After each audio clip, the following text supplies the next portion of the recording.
So the other thing I'm going to show you now is, I'm going to put this low down, is the skillet. So there's going to be bits of crunchiness in here. And right now, Catherine is probably thinking, oh my God, I have to scrub that, right? Okay. No, what that is actually like flavor bombs. That is actually bits of caramelization and deliciousness that we don't want to lose. Normally, I think people would just kind of like scrub that out, throw it in the sink or the dishwasher without getting that. You've earned that deliciousness, and we're going to enjoy it. So, what I'm going to do is actually use some onions.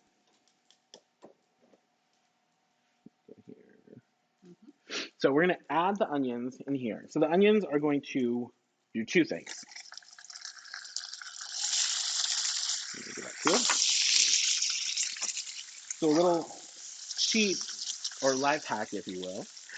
We're going to put the onions in here, and we're actually going to use the onions as kind of like our brush, and we're going to brush the rings with the onions. And as you can see, all that brown caramelization. Can you get in there, Crystal?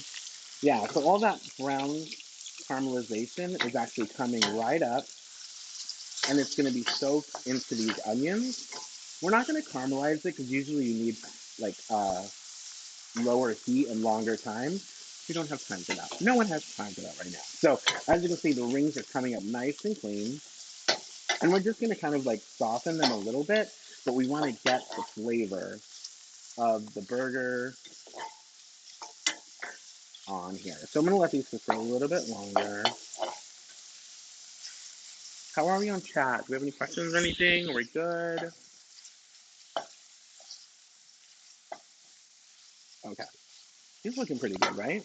Yeah. You like onions? I should have asked you beforehand. I do love onions, and this is actually amazing because there's all of those bits that were at the bottom. I typically would have thought, oh my gosh, I'm going to have to scrub this, I'm going to have to soak this, but we actually just threw some onions in and got all of that flavor up. So that's amazing. Yeah, it's kind of like deglazing the pan. I want you to, like, if you have SteelShield, I want you to start embracing, like, deglazing. So if you get those, and if you're a stainless steel user, you probably know this already, that you want to get all those little brown bits and just use some chicken stock. If you didn't have onions, you could use chicken stock, you could use just some butter, even just, if you don't want to use it, and just use water and just loosen it before you throw it in the sink or the dishwasher, because they are dishwasher safe.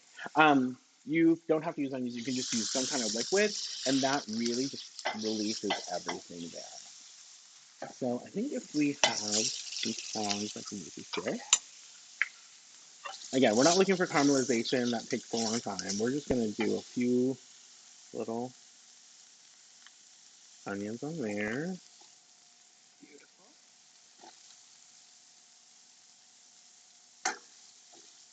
How are we on that? Okay, let me get rid of these guys. Yes. Put those into here. Watch your hands. Oh, I'm sorry. Yeah, All right. Take these in here. okay. And you can see, remember all those brown bits that you saw in there? Totally gone. Really great. I'm actually going to just use a paper towel quickly. Ugh. And actually going to take this out. Don't try this at home because this pan is still hot. So, so it's going to, you see all that stuff coming up. You've got your rings that are pretty clean. If you want anything else, these are going to clean up super easy. If you have a little bit more, there is a little bit more in there, right? So I'm just going to add a little bit more water. I'm going to be honest with you. So we're going to show you everything. So again, those little bits, I see a few little bits. I'm not scrubbing super hard, but I'm just loosening that up again. If I wanted to, I guess I could use the tool, right? So we're going to put these in here. Okay, how's that, right? Like we barely even used it. So clean. Oh my gosh. So clean. You're going to still want to clean this. You don't want to put this away right now. You don't have to season that. I know some of the competitors out there say that you have to season the cookware. Nobody has time for that. So this, soap and water or the dishwasher, and you're ready to go for the next thing. So once again,